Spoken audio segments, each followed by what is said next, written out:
It's not important. It's not important. It doesn't matter. Just intro the goddamn show. Hello, everybody.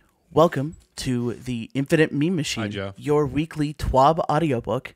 My name is Joe, and with me is...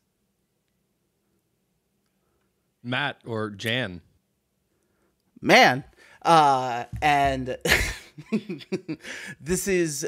Yes, that's right. That does rhyme with Jan. You're right. Good job. It all Proud rhymes. of you. It's all coming together. This is your Destiny podcast with shit taste or hot takes, depending on your opinions. Why not And both? we go through the news and interesting tidbits from this week in Destiny, as well as whatever bullshit we decide that we want to talk about. So, what do we want to talk about? What have you done this week? Well, before we talk about anything, I want to ask all of our listeners to tell their friends about us, because word of mouth is huge for podcasts like us. And while you're at it, if you like entertainment and stuff, go check out my other show, Pop Culture Unboxing, where me and my friends Ryan and Zach talk about pop culture stuff. Just this last episode, I had them tell me, I would give them names, and they would tell me whether that name belonged to a My Little Pony character or a porn star. And it was great fun. It sounds like my kind of fun. Yeah, it is, if you know what I'm saying. You know, one thing, something can be two things, if you know what I'm saying. I'm saying My Little Ponies can be porn stars. What have you done in Destiny, Joe? I have avoided the Infinite Forest and been waiting. You mean the Haunted Forest? Yeah, whatever. Same Ooh, fucking difference. Spooky. And I've been avoiding doing anything Cypher decoder related until the drop rate was buffed, which was today, fortunately. Supposedly. I did that a little bit, and we can talk about that later. But yeah, that's mostly it for this week.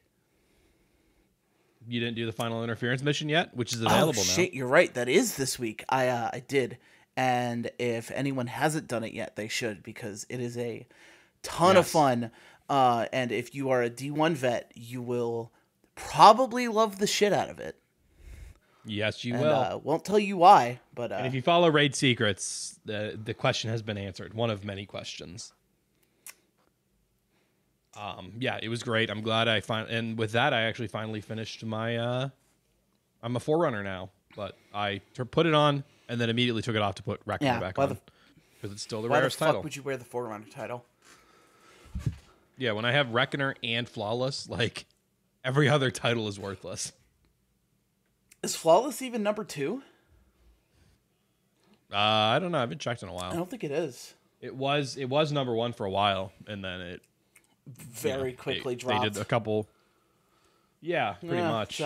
It's amazing what happens when you have cheaters and carries in the game. Yeah, pretty much. Boosting is bad, kids. But yeah, so Cypher decoders. I've done a couple. I mean, Infinite Force isn't that, or not Infinite Force. Haunted Force isn't that bad. I mean, it's the same as it always has been. Yeah, pretty much. But now there's extra chests at the end that you need the Cypher decoders to open, and the drop weight is abysmal, or was at least. But supposedly they patched it. When I saw that tweet, I restarted my game, and I went out and I did I did a handful of strikes in 4 Crucible matches, and I got 3. I mean, to be honest, that's a lot better than the drop rate was. True. But like they claimed it was the same amount of drop rate as Umbrals, but in that time that it took me to get 3 decoders, I got like 7 or 8 Umbrals. Yeah, I feel like it's really activity dependent. It's weird. I don't know. I can't quite figure out. There's lots of opinions, all of which are probably wrong, I'm sure, about what activities drop it more often than others. Well, and someone pointed out on the Destiny subreddit that you get a chance for an Umbral every time you kill something. Yeah, exactly. So that helps a lot. So like a handful of my Umbrals are probably from killing things in strikes. Yeah. You're if you want to grind, you're probably just better off grinding for Cypher decoders while you're also grinding strikes while the double loot is still active. 2 birds, 1 True. stone. I haven't done any of all that yet. Getting 2 birds stoned at once. You love to Or see it. 1 bird double stoned, which is probably better. Ooh, okay. I'm about it. We also got some lore this week, which felt like it should have come at the end of the Exodus stuff when we finished that quest line, because the whole thing is about Zavala and Ikora reacting to everyone but Anna saying, no, we're going to go dive headfirst into a Vex Lake or put on a mech suit. Yeah, it's interesting. Yeah. I'm before we get into the meat of it, which I'm actually really excited about.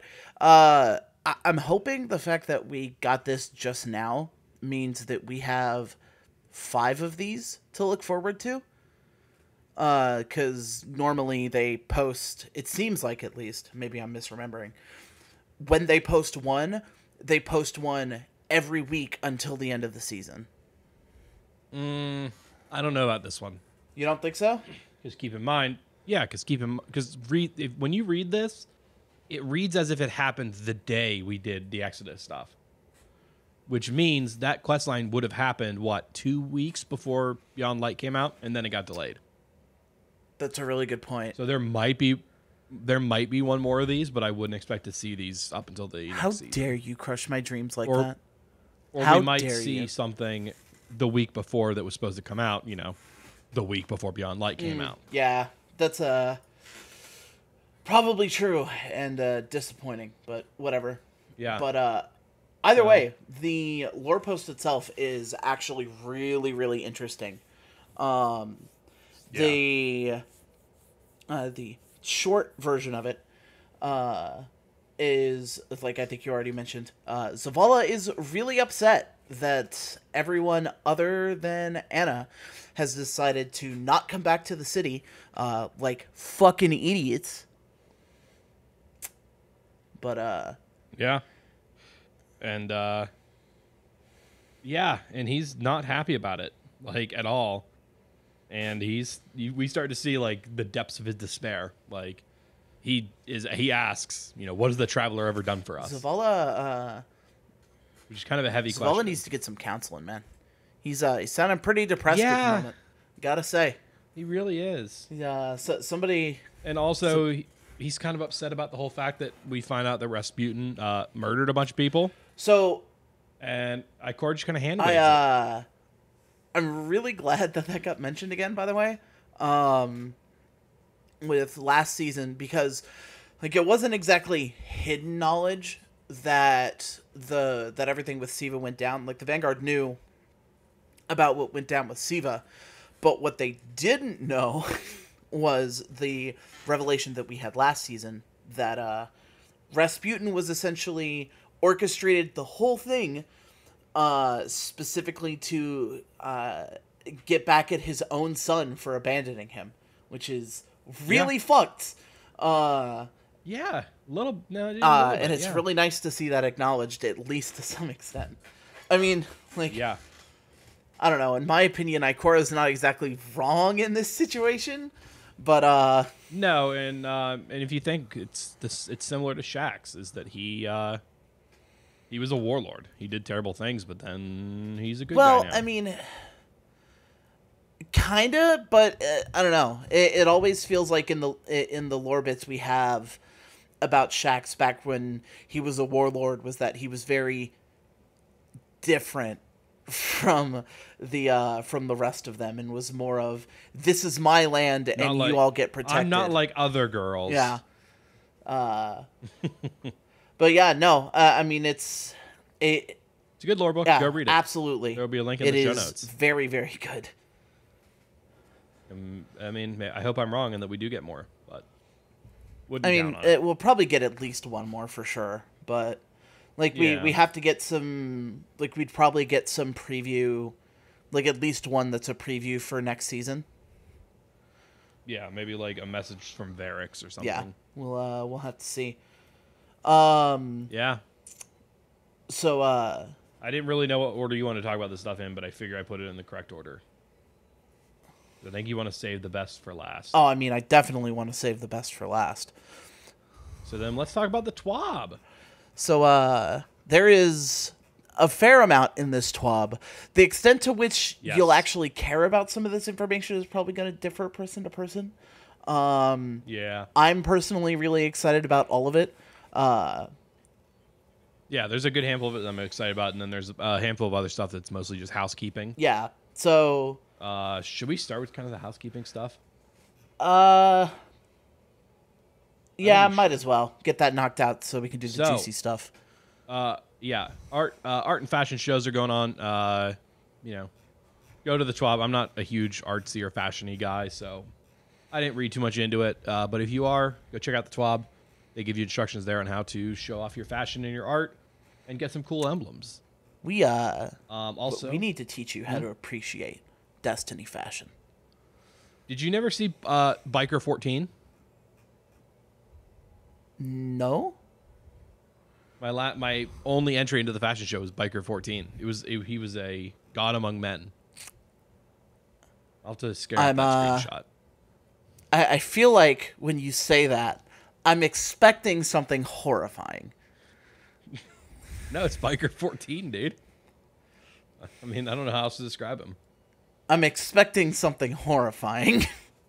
No, it's Biker 14. All I'm saying is, if you look... He's a good All boy. I'm saying is, if you look good, you play good. I found him. That's all that matters. I found Biker 14. Destiny is a fashion game first and a shooter second. So there will be a... I'll include that picture in the show notes for everybody. It's not bad. But... Not bad. Yeah, Biker 14. I know it's not bad. It was pretty good, but I lost the fashion show. So, I give it 7 out of 10.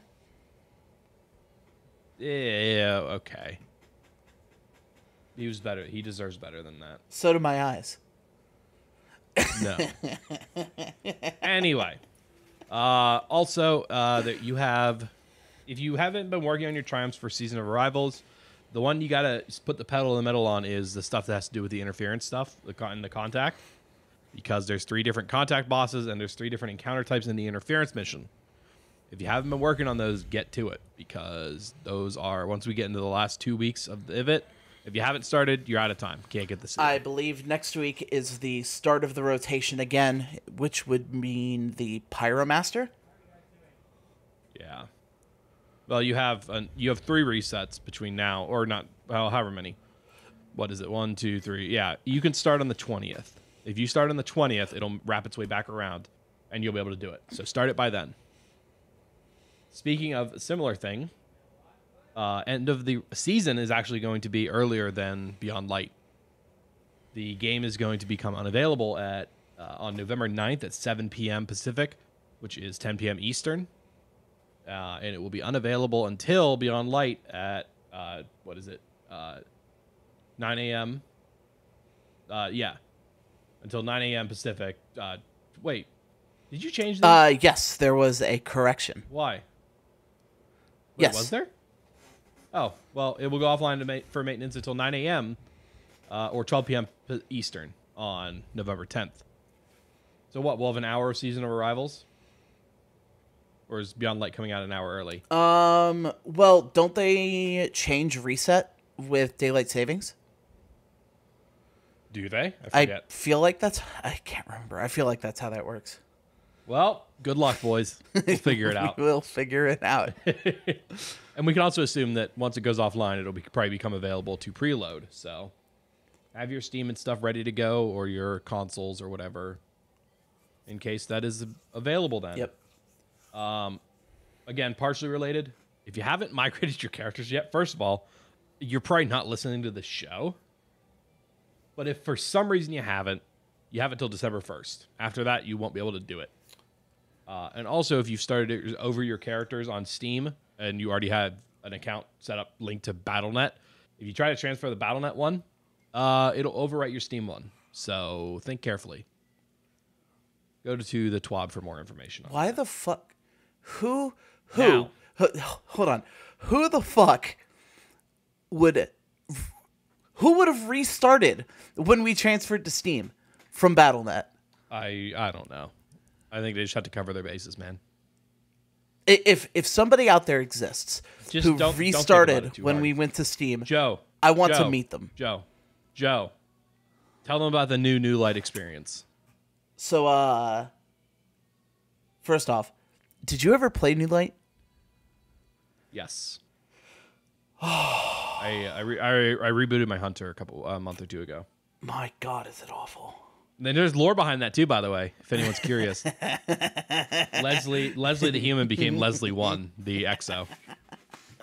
We will have to introduce everyone to Leslie and Gray at a later date. They are and there is more. Just for people in the clan's information, there's more lore coming soon. There's been some more written. I cannot wait to see the as I like to call them, lore DLCs. I cannot wait to see the new lore for Leslie with Beyond Light. It is going to be quite juicy. Oh yeah. But yeah, so I'm sure it is no secret to anyone at this point that New Light sucks. It sucks rancid asshole. And it pretty much seems like it was... I don't know if this was intentional, but New Light in its current iteration feels like it was something that was designed specifically for people who are playing the game for the first time and to have friends to guide them through it. Which is stupid for any number of reasons that we don't need to get into. But finally, Bungie is changing New Light. So they talked about a few different things. We are going to have the same starting point with the first mission, your ghost finding you on the highway in Old Russia. But instead of going and getting a ship immediately, you will meet another Guardian. His name is Shah Han. He is a hunter, and he is on a mission with his fire team to investigate what the Hive are doing in the Cosmodrome. So, already, sure, it's interesting enough. He looks like he's wearing, he's not a very high-level Guardian. He looks like a random blueberry I would see wandering around in the EDZ. Which I think is the idea. And also, even after New Light, do you think he'll still be wandering around the EDZ? Probably. I don't know, maybe. Not the EDZ, the Cosmodrome. Yeah. I don't know. Though the one thing, he's got those Ahamkara bones on his armor.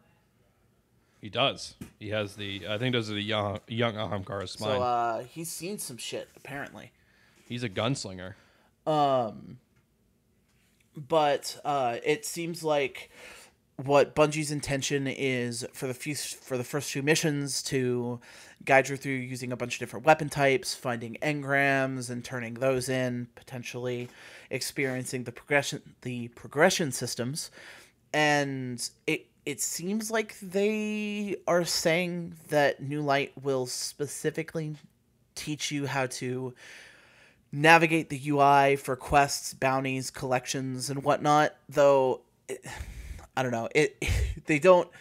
To me, it doesn't feel like they explicitly state that. It seems like they're saying that maybe while you're doing all this other stuff, you will happen to do these things. I don't know. Maybe that's just me. But if they don't do that, then it's gonna be the same issue. I know. That's why I'm worried. That's the thing. Is figuring out weapons and engrams and stuff like that was not the problem. The problem was all the stuff it throws at you in the towers.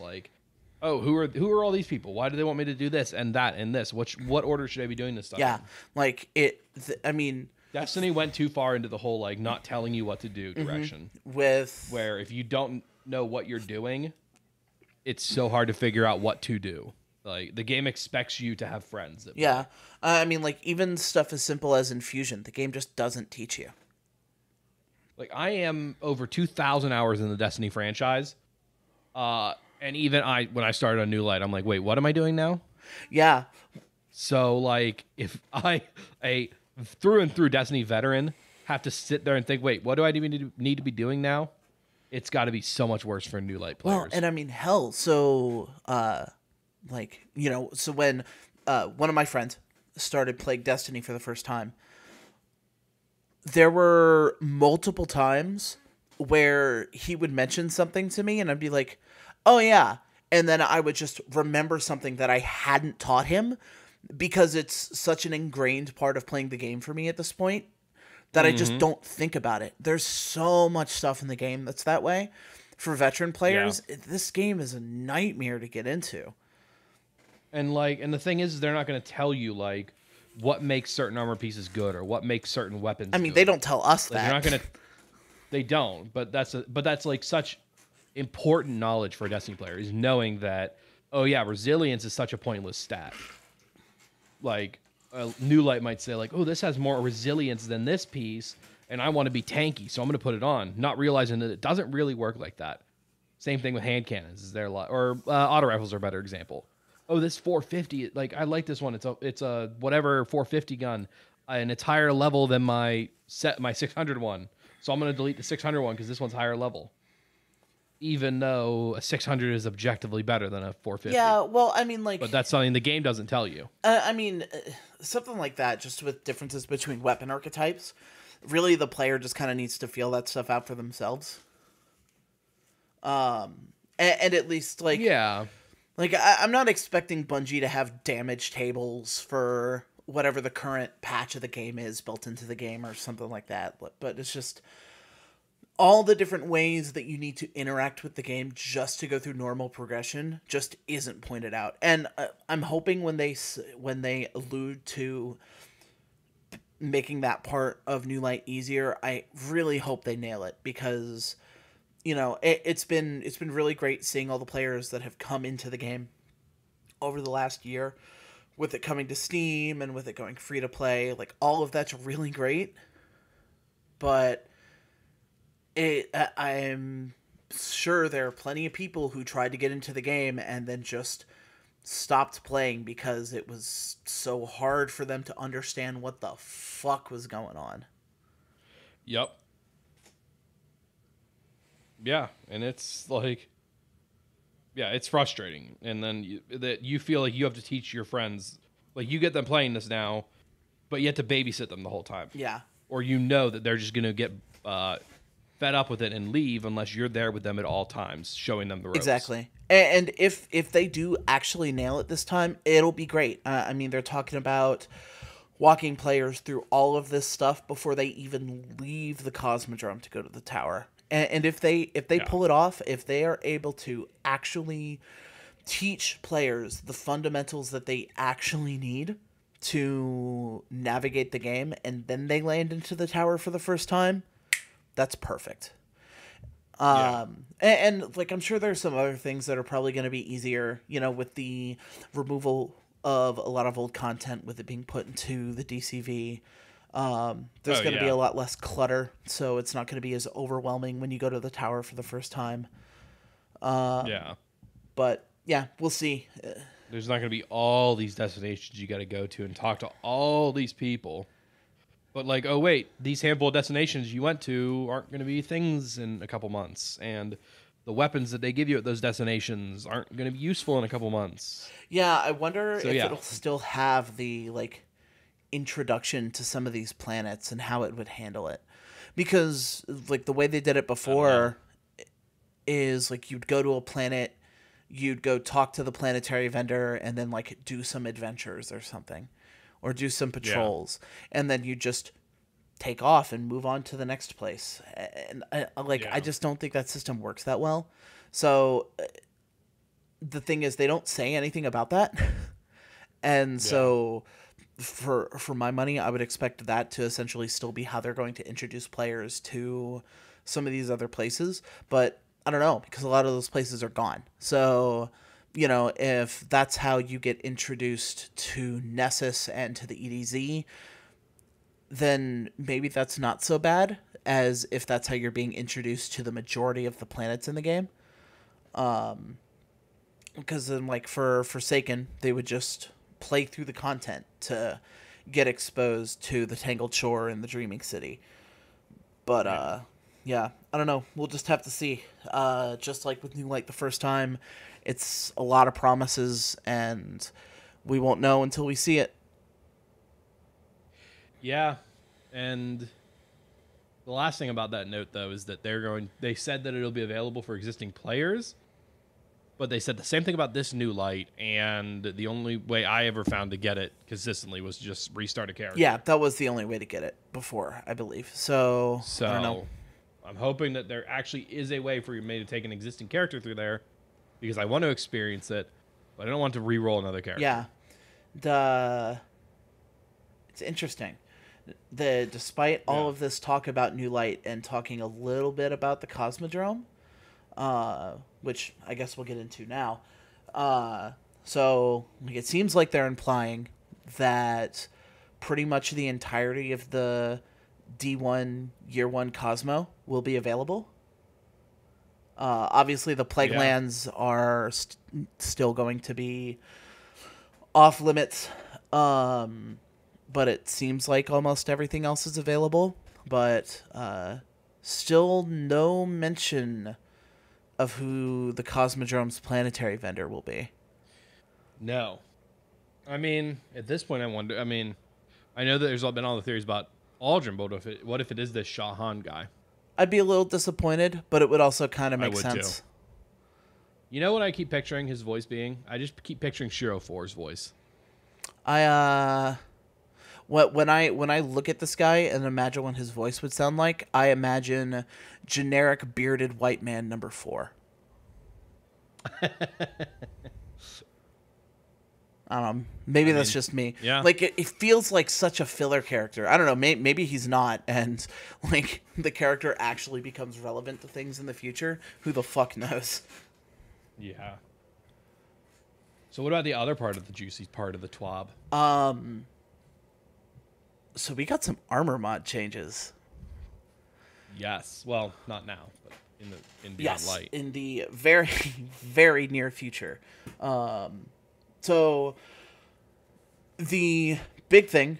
We're already a half hour in too. So we're we got a cruise. Man, I got so much for all of this too. I'm excited. So the big thing right up front, elemental affinity for all weapon oriented mods is gone completely. Yep. Thank merciful Christ, dude. Oh. Yeah. That is easily the best change they have done with mods since they moved over to 2.0. Yeah. Like, the rest of these mod changes, which I'm also really excited about, could not be things that are happening at all, and I would still be coming buckets just over that change.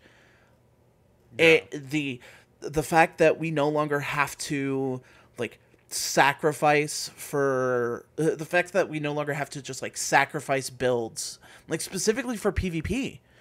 Like the running certain weapon combinations in PvP just sucked ass because you wouldn't be able to actually utilize the weapon mods you wanted to. And it's like, it's one of those things where I always got where Bungie was coming from with wanting players to make that sacrifice. But we didn't have to make that sacrifice before. Like, with the original Year 2 armor, you would just grind until you got something that fit exactly what you wanted. You didn't have to sacrifice anything other than your time. So just to go from that to the system we had sucked ass. Now we're essentially getting what Armor 2.0 was kind of promised to, at least to me, what the promise of Armor 2.0 was to begin with. You get to do what you want with your armor and its mods, and not like you could just run whatever the fuck you want. Yeah, I'm excited about that. That is going to make raid builds so much easier. Oh my god, yes. Now I just need to make, as long as it has a good stat roll on it, we're good to go. Yeah, it's pretty great. So they specify they've all had the energy type removed as a result of the above change. All the arc charges light. Yeah, they had to, so because weapon-oriented mods no longer have elemental affinity, they had to make a change to arc charged with light mods. For anyone who doesn't know, the way a lot of all question mark, I don't normally use them. Just a couple. Of them. The way a couple Powerful of powerful friends, and and the melee one Radiant too. Light. Yeah. So the way those two mods worked was essentially they had a secondary ability. One of them, powerful friends, boosting your mobility. The other one, Radiant Light, boosting your strength stat. That required you to have another arc mod slotted into that same armor piece. Now, they are still going to have that requirement, but they have a secondary requirement that, like, they have a second option to fulfill that requirement, which would be to have another arc charged with light mod socketed into any of the armor pieces you're wearing. To be honest... Yeah, which is awesome. I love it. Because for my PvP setup, I run both. So they'll just trigger each other, and it's awesome. True. Honestly, if it were up to me, I think they should just have that secondary effect no matter what. Yeah, but I mean, it's kind of a moot point though, because if I'm running both of them, they're both active. Anyway. True, and I mean the thing is, both of those mods are crazy powerful. So maybe having them have that requirement for the main reason you'd run for that like crazy powerful effect is worth having. It probably makes a lot more sense to have something than nothing in that case. Yeah, because I could spend what between both of them, 10 total points across all 5 of my armor pieces, and get 20 strength and 20 mobility for free. Like, why would I not do that? Like, those are definitely going to be on my raid armor, especially now that the next change is happening. Ooh. Well, the next change. Yeah. So the other thing involving weapon mods is enhanced mods are gone. They're just gone. They're dead now. Yep. So the way the change they're making is that the non-enhanced version of any like reload mod or unflinching, all of those types of mods, the normal version is being brought up to the level that the enhanced version is, and the enhanced versions are just being retired.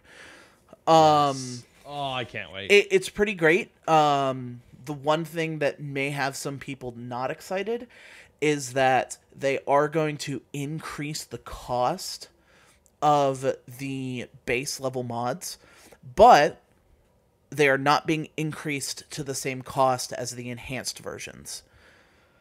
So I guess like instead of costing 3 points for a normal hand cannon loader, it would cost 4. Yeah, which is fair to me. It's like yeah, I'd rather to be fair, the things that I doubled up on were ones that didn't have enhanced versions anyway. Oh, really? Yeah, because you double up on Scav and the super ones. Keep in mind, I go primarily for PvP builds. Neither of those had enhanced versions, so I'm going to be doubling up those anyway, still. Oh, I have a thought. This probably means that the enhanced loader perks from the seasonal artifacts will go away. More than likely, yeah. I wonder... Though, honestly, if they... Where's my enhanced sword loader? If they kept them in there and just had them be the decreased cost, I feel like that'd still be worth it, right? I think it would. Yeah, like that would still be... I feel like that's still enough of a, like, They nice probably just wouldn't be thing to enhanced have. ones. They would just be the same, because there's already enhanced, sword scav in there. Well, no, that's the thing. There was no enhanced sword scav normally. Yeah. So, yeah. But they would like, those. there is an enhanced auto rifle loader normally, isn't there? Yeah. Yeah, but you would still... They would probably just call it auto rifle loader, but it would be cheaper. Well, I mean, they could still call it enhanced, and the enhanced part of it is that it only costs 1 fucking energy instead of 4. Oh, maybe. So, I don't know. We'll see. Either way, overall, I like this change. Yeah, I do too, but this is the one I'm excited about. Yeah. And it'll free me up to run better mods. So, if there's anyone out there who is still grinding for raid mods, stop it. Stop it right now. You idiot. Because, Stop. You fool. Unbeknownst to you, Bungie has been waiting to crush your nuts this whole time by killing all of those mods. Yep. I, for one, embrace this nut crushing. Well, it's putting a bullet in the back of the head of 2/3 of them. Yeah. And chopping off the legs of the other two, or the other Yeah. third. So, starting in Season 12, The Last Wish, Garden of Salvation, and Beyond Light, Raid Armors... Oh, wait, hold on. You're reading the wrong part, you idiot. Shut up. So, all of the anti-race mods, so all of the Taken mods, Hive, and Fallen mods, the Hive and Fallen ones are just getting depreciated. And the Taken mods will now only be able to be slotted into Last Wish armor, and will only work within that raid. So essentially, they are taking all of those old mods and they're either removing them or making them function the exact same way that new raid-specific armor mods work, which is great. Yeah, I agree. It's going to remove that, because that's the thing, is especially the Fallen ones, me and I'm sure many others felt like, well, I have to run Last Wish armor pieces into this raid so I can run Fallen armaments and Fallen barrier. Yep. But now you don't have to, because they're going away. And now we're free to run, I don't know, Powerful Friends in Radiant Light. Yeah, it's... Honestly, this is one of the changes I've been most excited about. From the moment they announced that Last Wish armor was still going to be relevant... We got to get a move on, buddy. We're approaching 40 minutes. Yeah, it's fine. From the moment they announced that Last Wish armor was still going to be relevant going into the next year, the fact that Taken mods were still going to be used, and same thing with the Hive through Garden of Salvation and the Fallen mods was kind of crushing, especially as one of the 10 people on Earth who still like Gambit. So that's nice to see. The one other note about this is starting in Season 12, Last Wish, Garden of Salvation, and any upcoming Beyond Light raid armors will now have a 5th dedicated armor slot that is exclusively for the mods related to that raid. It is worth noting you will have to regrind for your Last Wish and Garden of Salvation armor to have that 5th slot. Well, no. As long as you got it this year, right? No. There is a second change that is being made. I don't know why they're making two separate changes here, but they are. Where previously acquired Last Wish and Garden of Salvation armor... All right, cool. I'm deleting all my Last Wish armor.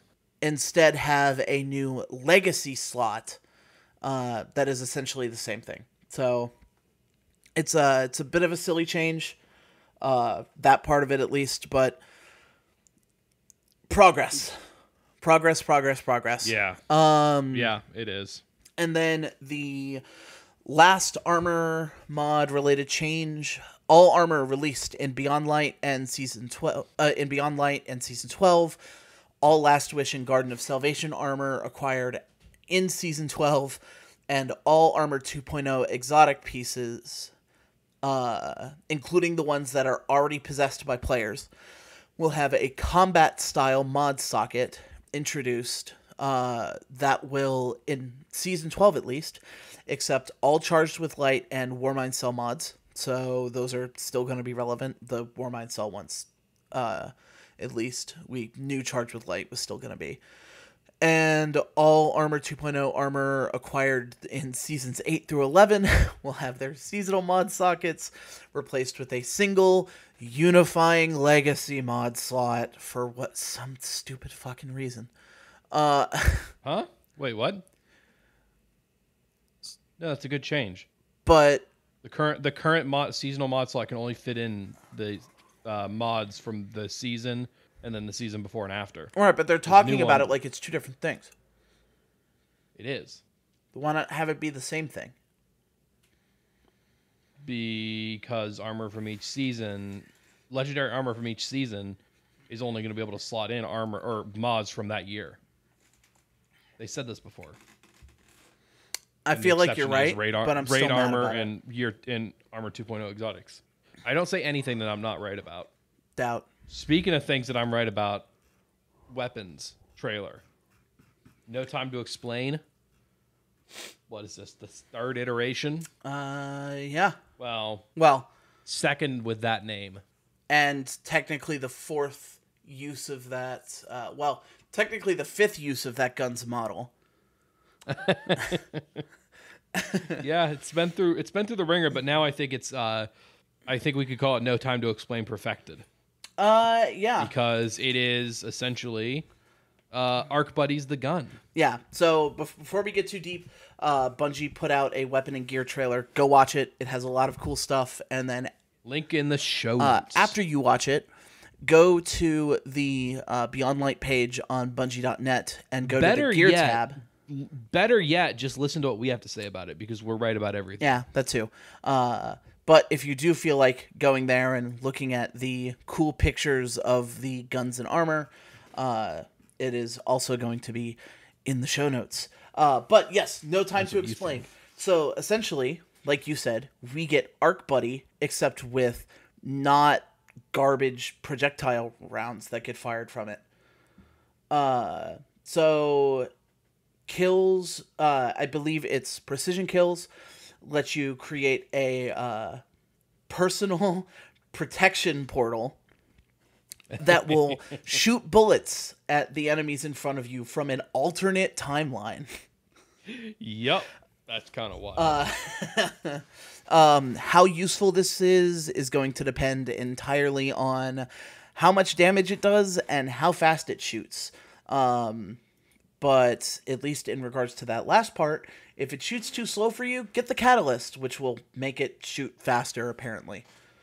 Yeah, well. This gun is really cool. Honestly, I'm not entirely certain it'll be that good. An exotic primary has to be absolutely fucking disgusting to be relevant in any content. Pretty much, yeah. Like, it doesn't matter if it's PvE or PvP. Like, it has to be really, really fucking good. Yeah. And while this sounds ring. really cool... Hi, it's Destiny 1, Year 1, Suros Regime. How can I help you? Yeah, why would I never, I would never want to switch off of you. Like, why would I, why, this Tentacle Man is selling me an exotic heavy, but, why would I waste my exotic heavy slot? This is Suros, thank you for calling. I agree, you're right. Exotic heavies are worthless. They don't provide any utility, and the couple times you might be able to use them, what good are they going to do you? Where do you think that guy is now? Boom, boom, boom. Who's that at the door? Wall exploding noises. It's me, Gallowhorn. You're never going to use a primary exotic ever again. And he was right. Yeah, pretty much. The end. That was my story. But yeah, No Time to Explain. Rate my goddamn really story, cool. Joe. 5 out of 10. I'm proud of you. Oh, you son of a bitch. No Time to Explain. Interesting. Maybe it'll be good. I don't know. We'll see. Yeah. The Cloud Strike. Yeah. So the one I am the second most excited about, Cloud Strike, which is an energy sniper rifle, that when you shoot it, So when you get a headshot, it will call down a bolt of lightning to smite the person you just killed by shooting them in the fucking face. And it seems to create an explosion effect around it. Sounds like essentially Fancy Dragonfly. But the part of this that's more interesting is when you land multiple precision shots with this, it supposedly will summon down an entire storm of lightning at the point of impact. And how many is rapid precision hits? Yeah, that's an important question. Another important question, especially for PvP. How much damage does that lightning do? Yep. Here's the thing. Calling it now. This sniper rifle, it's gonna go the way of Fellwinter's Helm. It's gonna see some nice honeymoon phase stuff where people are using it, maybe a couple shots in the montage, stuff like that, and then it's gonna go in everyone's vault and everyone's gonna forget about it. Honestly, I think its PvE usage is way more interesting than PvP. Here's my counterpoint, which I wrote in there. Why use it when Trinity Ghoul exists? Because this could potentially be a really good option for single target damage. Except they nerf snipers. I stand by my point. I'll bet you anything this thing can't out DPS the Ikelos sniper. god roll that you can get this season. Well, that's the question, right? It's all going to come down to how much damage those lightning bolts do.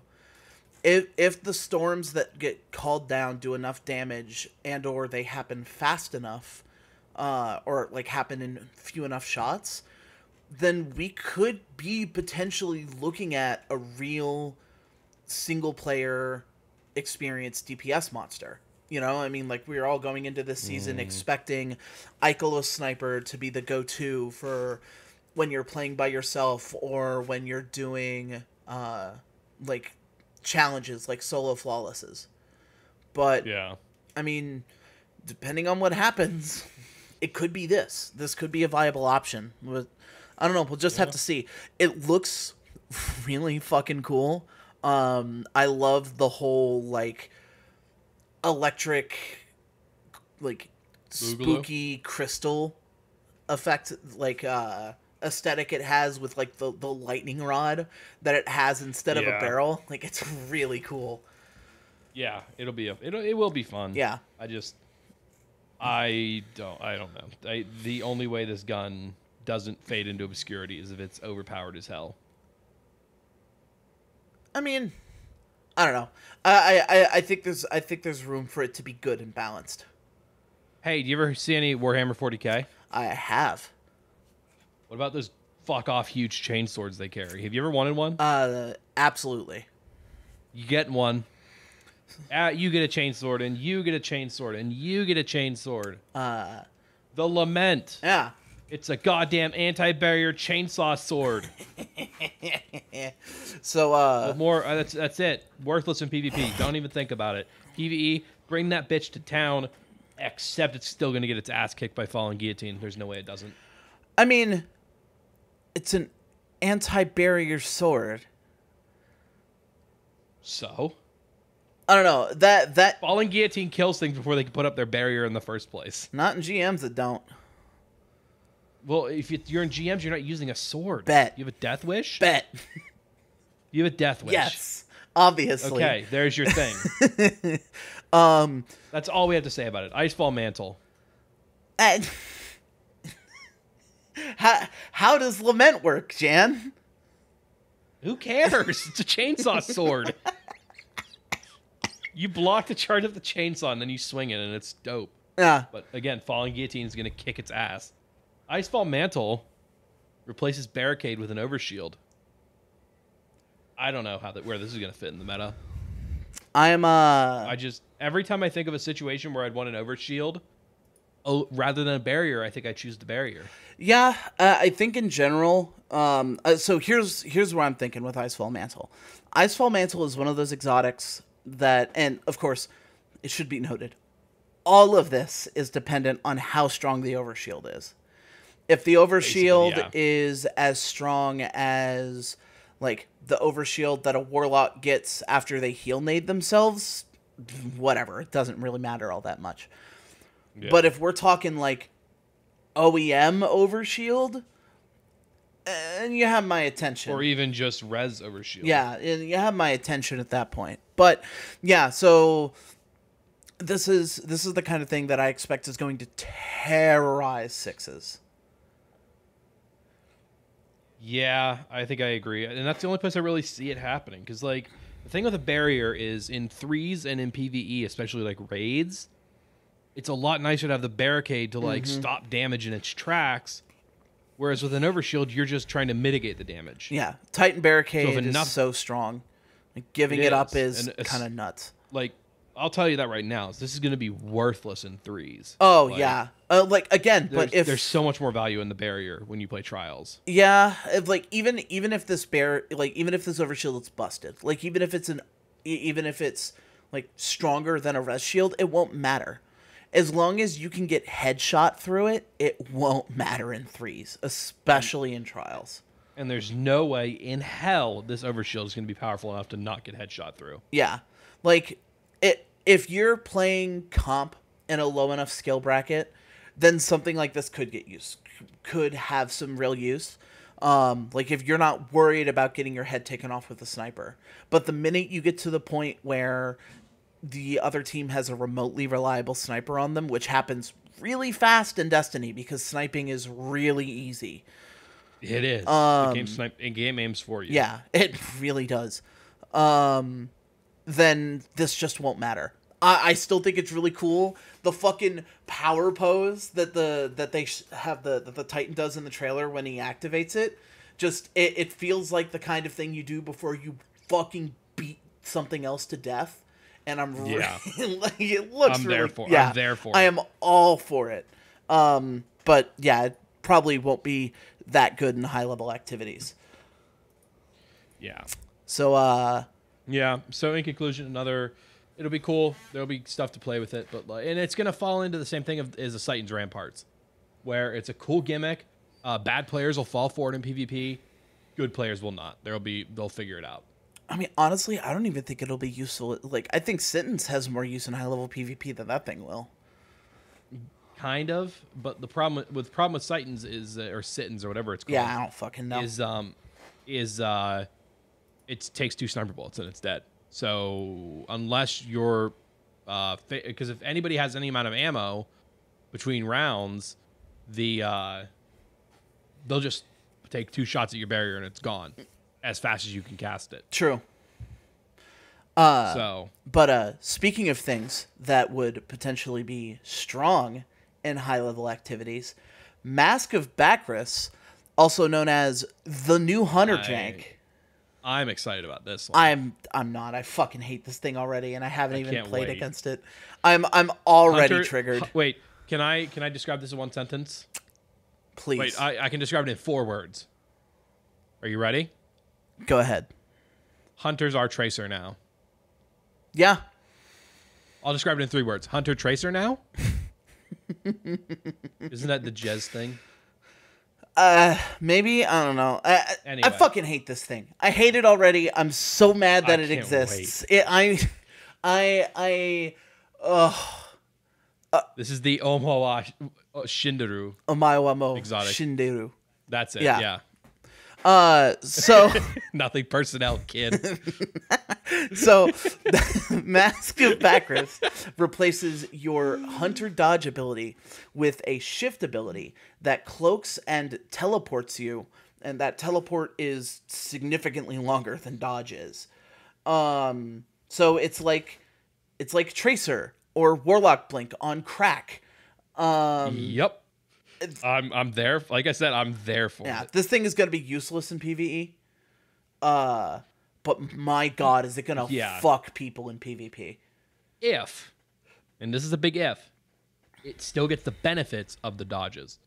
That is to say, either the melee recharge if you do it near someone, or the reload. Honestly, I would be astounded if it doesn't. If it doesn't do that, Dragon Shadow is still the better exotic. And this will be, again, kind of a gimmick pick. Honestly, I think Dragon Shadow is still going to be the better exotic. In higher skill, yes. Yeah, so... Like this thing is going to be... That's the thing, is that a handful of these, I made the same note, is that these are going to be big montage weapons in armor. Yes. But I don't see them being meta-shifting. Yeah, so... Which I guess is the idea. Like... As much as I know this thing is going to tilt me off the face of the fucking planet, it's not, like, when you really look at it, I cannot think of that many, at least right now. I could very well be wrong, and this thing could be broken as shit. At the moment, I cannot think of that many situations where this thing is actually going to break the game in half. I just can't. I mean, like... So, if... Like, let's say you can curve it. Because, I'm assuming, I don't know, I would be surprised if this thing doesn't have a pretty significant audio cue. Oh, it definitely will. Yeah. So, like, let's say... But the thing is too, also, though, at max mobility with Bottom Tree Arcstrider, if you're sprinting, you get your dodge back every 7 seconds. I mean, yeah, you're always going to have it. That's how I play it. Yeah, you're always going to have it. But so, like, let's say you're in a 1v1 situation at the end of a Trials match, right? Yeah. And it's you and some other dude on the other end of the door. Yep. So if you weren't thinking about it too much, you could say, well, he could just dodge. Like if the person you were going against had this thing on, he could dodge and blink essentially behind you and then hit you with a shotgun. Yeah. But if this thing has a loud audio cue, you hear that audio cue and you immediately hit the S key. And then that's it. Yeah. That's it. At that point, it doesn't matter. And then that's why, that's exactly why it's a thing. It's going to work at low and mid-level PvP. That's not going to fly at high level. Yeah. Like the other guy is going to hold S. They're going to get distance. You're going to come out of your shift looking like a fucking idiot with a shotgun out in what is now a primary weapon fight. And then he just shoots you down and then you die. So like, I don't know. It depends. The audio cue is honestly the biggest thing. If this thing doesn't have a big audio cue when you activate it, it's actually going to be infuriating. But otherwise, it's just going to be fun. This exotic is pretty mad to me. Aethris's Embrace. Oh, Artemis's Embrace? Yeah, there we go. It's a throwing knife that bounces again and also kind of gives you not flawless execution, the gunslinger thing. Yeah, so Argus's Embrace gives you a superior weighted knife, I think is how they word it.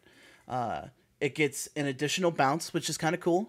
But montage makers are going to get so wet. The thing about Arcturus's Embrace that's potentially interesting is the fact that rapid precision hits give you a damage bonus and apparently can stagger enemies.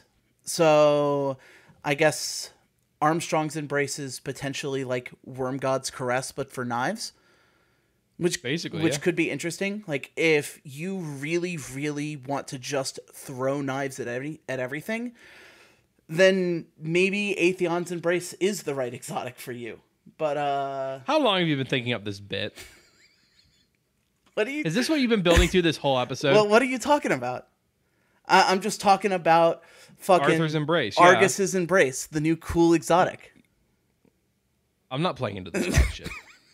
Dawn Chorus makes Daybreak better. Oh, we're done talking about Armstrong's Embrace? You already said Armstrong. Archibald, then. There you go. God damn it. Dawn Chorus looks generic. I mean, it's going to make Daybreak a little bit stronger. My concern with it is going to be the burn damage from Celestial Fire. And the same issue with Necrotic Grip. Both of those are like, they'll probably be okay in PvE. They'll be generic. But if both of those affect Celestial Fire, PvP is going to turn into even more of a toxic cesspool. Yeah, Dawn Chorus is really interesting. It's weird. So it's another exotic where like the main effect they show off in the trailer isn't the one that's interesting to me. Because like the main effect of Dawn Chorus that they show off in the trailer is that Daybreak projectiles deal more damage and cause enemies to burn. But the thing that's interesting is that you apparently gain melee energy each time a burn damages a target. Which means Celestial Fire is going to be bullshit. Right, exactly. That is way more interesting than the Daybreak part of it. The Daybreak part of it just doesn't even fucking matter. It scares. That one and Necrotic Grip both scare me. I'm shook. And then Necrotic Grip, because Dawn Chorus is scary, but whatever. It's not that interesting. Necrotic. You're not going to see it in PvE. I'll tell you that. Oh, definitely not. Well, I don't know. There's some people because every warlock has been bullied into playing well in PvE. Yeah, some people you'll see that when you play like I don't know, Altars of Sorrow maybe, but you're not going to see that in raids. Yeah, it's the kind of thing that'll be cool to play with in solo play if you want to give Bottom Tree Dawnblade a try again.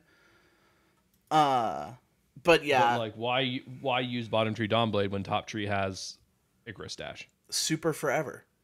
And Middle Tree Dawnblade has can't be killed by anything ever. It's all of it's going to come down to whether or not the burn thing counts with Top Tree melee. Necrotic Grip. So the one thing in Necrotic Grip, is another one of these. There's some armor pieces in here that are really, really interesting and are, to me at least, Bungie playing with a lot of like crazy ideas that are just like way more out there than a lot of the exotics we've gotten in the past. Yeah. So like with Necrotic Grip, if you melee something, you corrupt it and it starts taking damage over time.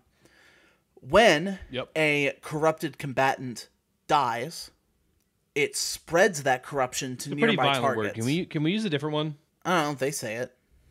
Yeah, I don't. It's pretty. Listen, we're trying to appeal to a more mainstream audience, and I feel like the word DIES is too violent. Can we come up with something a little bit more friendly?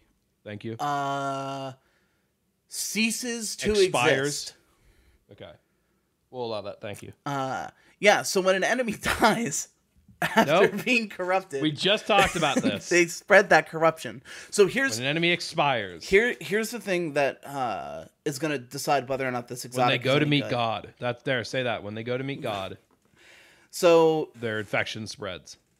When the corruption spreads, does that mean that enemy is now going to also spread that corruption when they die? They showed it in the when they go to meet God. Well, but they show it with the enemy that got meleeed. They don't show if it spreads further. They show it continuing to spread. If you watch the trailer, I feel like that's not true. It is. Like I said, I don't say anything that's not true. I'm gonna have Precious Scars. I'm gonna have to check. But also yeah, this is exactly the same as Dawn Chorus. Depending on how it works, it's gonna make PvP bullshit. Oh, but yeah. So Dawn Chorus or fuck the fucking Scar one, whatever it's called. Precious Scars. Precious Scars. Revive creates shielding aura. Yeah, I mean, honestly, even if the aura itself isn't bullshit, the way it works is essentially reviving it all gives the person wearing it an overshield. Does it count reviving yourself? I would assume not. Probably not, no. But still. Though I don't know. Like watching this trailer thing, it looks a lot like what Memory of Scory looks like from D1, the artifact. But it's overshields instead of supers. Yeah. Which is, I mean, really fun. I mean, like, the way it's worded is, upon revives, the Titan gains an overshield aura that protects the wearer and nearby allies. So maybe it works when they're revived. I don't know. But we'll have to find out. I mean, this goes, honestly, this goes back to Icefall Mantle. How strong is the overshield?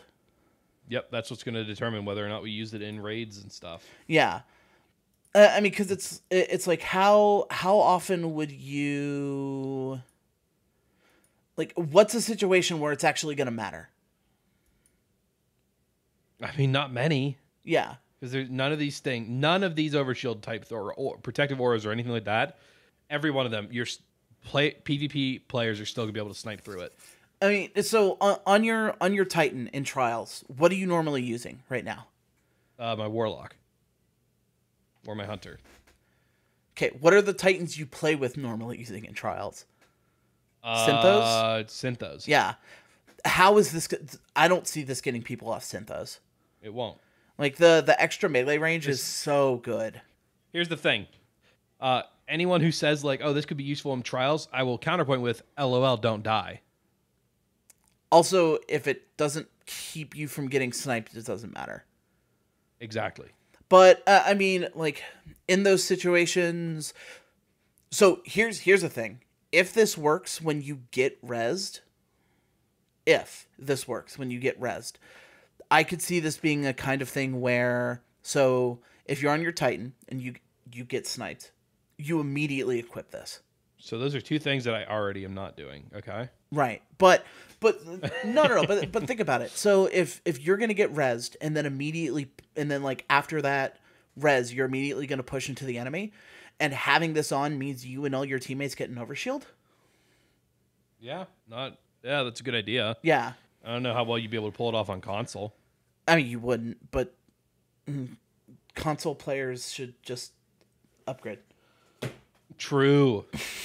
To PC. Well, yeah. Though, honestly, the way it's sounding, playing on the next gen consoles actually might not be that bad.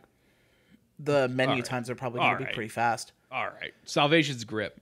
Stasis grenade launcher. It's heavy Wither Horde, but with stasis.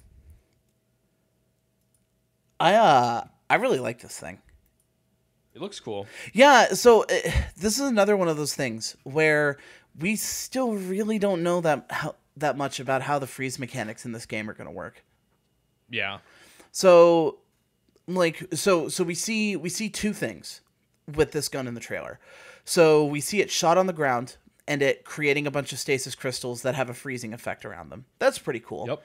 And then we also see an enemy shot with it that then freezes just on their own, then they get punched and get shattered. Mm-hmm. So I don't know. Like I'm guessing shooting getting a direct shot means it freezes instantly, whereas it getting caught in the aura means it freezes slowly. But I don't know. Like, is it strictly going to be damage over time? Does it have impact damage? There's a lot of questions with this thing, and those will all be answered in Beyond Light on November 10th. But we're about out of time, Joe. We've been out of time. I cannot wait. Can I just say how excited I am? Yes, you have fucking 3 excited. words. I'm fucking excited. And we had a special bit planned, but we are absolutely positively out of time. But next week, you can look forward to the newest segment being added to the Infinite Meme Machine. Oh, God, no. Where your guides through the wasteland of the internet. I refuse. We'll be going to fanfiction.net and finding the smuttiest, the horniest fanfiction we can about Destiny and reviewing it. I would like to announce that this is my final episode of the podcast. Goodbye, everybody. I could carry this thing on my own. Not a doubt. Not a doubt in my mind. And so if you want to hear about me carrying this show on my own going forward, you can follow me on Twitter at MattRossVO or at Jan Jinkle. You can also follow me on Twitch and YouTube, also at Jan Jinkle. And also be sure to go check out my other show, Pop Culture Unboxing, like I said at the top of the show. Joe, where can they find you? So if you would like to find me after this, my last episode of the podcast, you can see me on Twitter at How Tall It Would, where I mostly just retweet random bullshit, so don't expect anything compelling.